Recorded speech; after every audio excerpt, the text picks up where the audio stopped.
Titanic, the unsinkable ship that sank in under 3 hours of striking an iceberg on its maiden voyage. Not only did builders claim it was unsinkable, but also that should catastrophe strike, it would be able to stay afloat for 2 to 3 days. At the time of construction, the Titanic was the largest ship ever built. The lower section of the Titanic was divided into 16 major watertight compartments that could easily be sealed off if the hull was punctured and leaking water.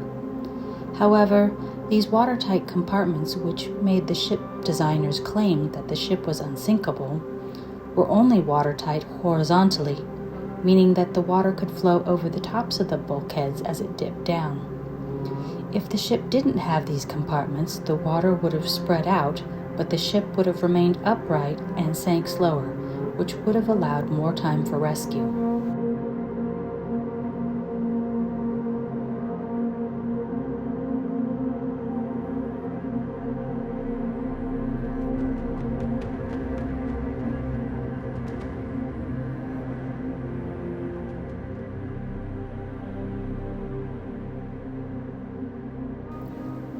Structural issues were not the only failure of this ship, though it certainly played a part.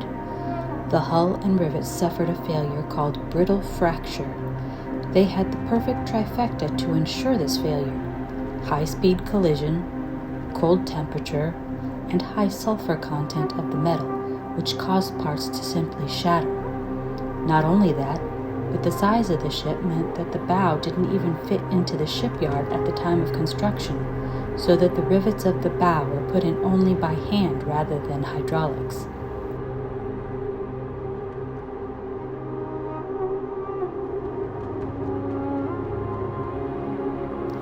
As if that weren't bad enough, the structural integrity of the hull had also been compromised by a fire in the coal bunker that started before the ship even began its journey and continued throughout. Then, meeting with the frigid water, further degraded the metal.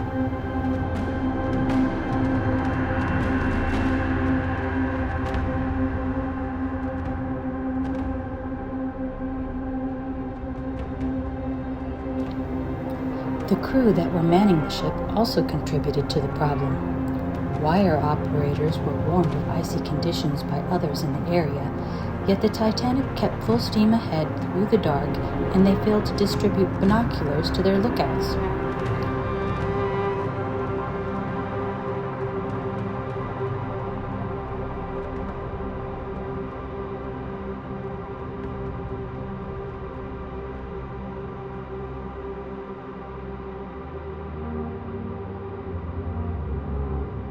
So by the time an iceberg was spotted, it was already too late.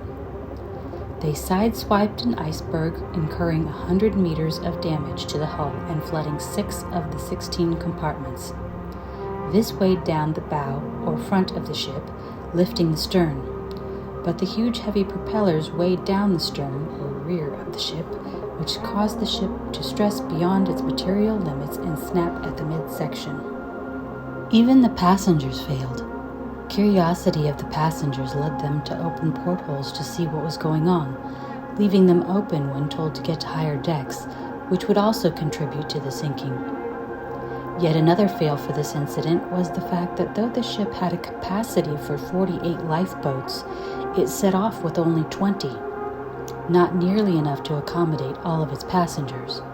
And of the lifeboats they had, most were not filled to capacity. The passengers had no assignments to any particular lifeboat, and no practice drills had been run.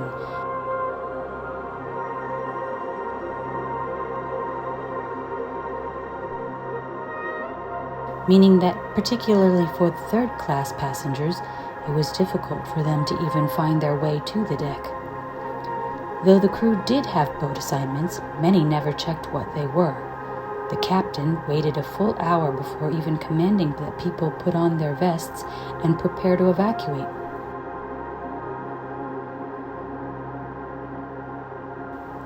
The procedure to lower the lifeboats was one at a time, rather than simultaneously, which took so much longer that not even all of them were launched.